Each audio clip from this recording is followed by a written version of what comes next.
everyone, welcome back to my channel. Today I have an exciting video for you. We are making vision boards. So I decided to host a really girly vision board party, a self-love party. We get so caught up in showering everyone else with love. I figured now is the perfect opportunity to shower ourselves with love. And so I had a couple girlfriends over and we did it. So if you want to see, please keep watching. First and foremost, it's time to get the party set up. So I opted for a more simple backdrop this time around. I went with a tassel backdrop and blew up some white and pink balloons that stayed at the floor.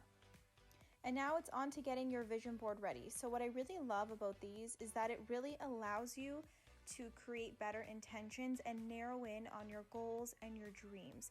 So no matter what you put on it, it's like from a subconscious level, you're now setting those intentions. So you can look at this from many different perspectives, whether it's a spiritual perspective or a psychological perspective. It all comes down to the same thing. It's bringing clarity to what you want. So it's really nice when you can look at it, especially at the end of the year, and see just how much of those goals you've accomplished. Now time to make all the treats. I opted for a Valentine's Day themed dessert charcuterie board. Got all your fancy chocolates, your cookies, all that good stuff.